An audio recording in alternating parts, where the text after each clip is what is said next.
Guys, welcome back to my YouTube channel, and welcome to all the new subscribers. Thank you for coming to my page, liking my videos and everything, and all your comments. Thank you for all of you sending me emails and appreciating the work that I do. Thank you so much. I don't even think it is enough. I'm not doing enough, but I'm just happy that you guys like it, and I'm really grateful. That means a whole lot to me. And we're approaching 1K. Thank you guys so much. Thank you. So if you haven't subscribed, what are you waiting for? What are you waiting for? Subscribe now, okay? And like this video. Yeah, I know it's too early to ask for that. You have to see what I'm gonna say first, but it's okay. Just like it. It doesn't cost you anything. Well, of course, your choice. Anyways, welcome back to another exciting video. So today I'm going to be answering the questions for all of you that have been talking about housing, apartments, especially student apartment here in Finland. Now I stay in Lapland, and in Lapland, when you get admission to study in Lapland University of Applied Sciences, we have different campuses, just like anywhere else here in Finland or in the world, where the campuses are like, let's say you're going for nursing campus will be different from, let's say, management campus and all of that. So for Lapland, tourism, business admin, and I think information technology, they're the three programs. The campus is here in Rovaniemi, which is the capital of Lapland. Then for nursing, and I can't remember the other one, it is in Kemi. Kemi is another city in Lapland. Kemi is about 1 to 2 hours away from Rovaniemi here. Then we have Tornio. I think Tornio is about mechanics. I can't remember the program for Tornio. The campus is in Tornio. But I'm just telling you guys this because I want you guys to understand when I start talking about apartments and agencies that are responsible for that. Okay, so let's get right into the video.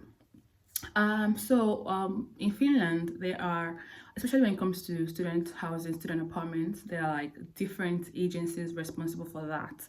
Now in Helsinki, Tampere, Lapland, and every other places like cities, Oulu, they all have different agencies that are responsible for student apartment, like I mentioned earlier. Now they have like short names. For Helsinki, it's HOAS. I'm going to be putting it on the screen so you guys see. Then in Tampere, there's TOAS, and there's one other one I can't really remember. In Lapland here, there is DAS. And so the way the thing is if you're looking for student apartment, you have to go through this agency's website. I mean, they're the ones in charge of student apartments, and you guys know that student apartments are like more affordable, and yeah, more affordable since you're a student. They understand that you have other expenses, you have school fees, you have 1 or 2 expenses, and they just give you like more affordable options when it comes to housing. Whereas if you're not a student, they expect that, okay, maybe you're working, you have more money, or you make more money, and you know, so you expect to like kind of like pay more for housing. So as I mentioned earlier, I already mentioned the agencies that are responsible for this house, student apartments. Now in Lapland here, the one responsible for the student apartment here in Rovaniemi is DAS. Now DAS is not responsible for the housing in Tornio or Kemi. Now you have to like go through other websites, and if you're looking for an apartment and you're a student and you don't want a student apartment, of course you can just go through other websites. There are people who are leasing their apartments, their houses, and you might just meet them online. And of course, make sure you check, verify things before you pay. Okay, that being said, now student housing, you must be a student, like the name implies. You must be a student. They're going to like get your student, like if you're coming here for the first time, your admission letter and all of those stuff. But if you're already here, they're going to check your school certificates, like everything is on your school, your student's page. You can just print it out and send to the housing agents. Like, this is, I'm a student in this school and all of that. So how can you apply for student apartments? Now, I think someone was messaging me. I don't know if it was on the comment section or on email. Person was asking if I got this apartment when I was in Nigeria or after I got here. Now, I actually applied and got apartment when I was still in Nigeria, but I did not take this apartment because I was waiting for my permit, and it doesn't make sense. I mean, it wouldn't make sense for me to like pay for an apartment when I don't even have the visa. I don't know if I'm going to be given the visa. Do you understand? Since I can't remember if it's refundable, like if you don't want the apartment anymore. I can't remember, but I just cancelled. I didn't want the apartment. I just left it on red. I didn't reply because you were given like, I think 3 days to, like, for my, yeah, for the agency here, they give you 3 days to pay up the deposit. Now there is a deposit, so depending on the kind of apartment you're going for, like for the one I'm living right now, I'm sure you've seen my YouTube my latest video on my apartment tour. That is called an individualized shared apartment. Individualized shared apartment because you're only sharing your kitchen. Now there are other shared apartment where you share your toilet, kitchen, and some other spaces. So for that kind of apartment, all you need is what was I saying? So as I was saying, every apartment type has like a different deposit for it. So it is mostly 200 euros to 300 euros to 400 euros to, like, depending on the kind of apartment you're getting. Now you can be a student and you have family, like family members. Maybe you're married, you have 3 kids or 2 kids, or it's just you and your husband, or but so far as you have a child, you guys know how housing with children is. You would stay in a student apartment, but it's different because here your child, or every child, is expected to have their own room. Do you understand? So I'm talking about deposits right now. Let's not just deviate. We'll talk about that probably in another video.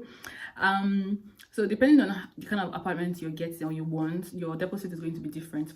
So for this kind of apartment or shared apartments in general, you pay 200 euros deposit, and this amount you pay it 3 days after getting the notification of the apartment, after they've sent you an email that, okay, we have this apartment, you applied for a series of apartment, this is the one we have, do you want it? Then they give you 3 days, or in maybe some cities it could be more than that. So you pay the deposit. Once you pay the deposit, you're just it's just like an indication that, okay, I'm interested in this apartment, keep it for me, don't give it to any other person. Do you understand? Now, what is the essence of this deposit? This deposit, the essence of it is so that when you are leaving the apartment, when you're done with the apartment, you want to move, or you want to leave Finland, or you want to move to another apartment, deposit is like, how do I explain it? So when you're leaving, some people can be very messy and spoil things in the apartment. So, or you know, like I said, messy or spoil things, scatter things, or break things. So this deposit, when like you leave faults in the apartment, they take this deposit that you've already given to them at the beginning of the contract. They take it and they take some of it to fix the things that you broke. Then the balance will give it to you. So if you do not break anything, you do not spoil anything, they'll give you back your balance, your deposit in full. Do you understand? But I think it takes like I think 2 months to 3 months after you've moved out for them to give you back your deposit. Now if you're moving from, let's say, a shared apartment to a studio apartment, your deposit is going to increase because studio apartments, the deposit is about 300 euros. You understand? So if you're moving from, let's say, like a student apartment, you want to move from a shared apartment to a studio apartment, you already paid 200 euros for your deposit. You're going to add like an extra 100 euros for the new apartment you're going to be getting. Do you understand? Yeah, so that's pretty much it. And thank you for staying tuned to this point. I think I'm going to make a more detailed information on applying for apartments here in Finland. Regardless of the city you're going to, it is mostly the same thing. So I'm going to be telling you, like maybe on my next video, I'm going to be sharing about the things you need to do or how to fill the forms. It is pretty much simple, trust me, and I'll probably take you guys through it. So thank you for watching to this point. Thank you. Subscribe, like, share, save to watch later if you're very busy right now, and I'll see you on my next video. And until then, thank you.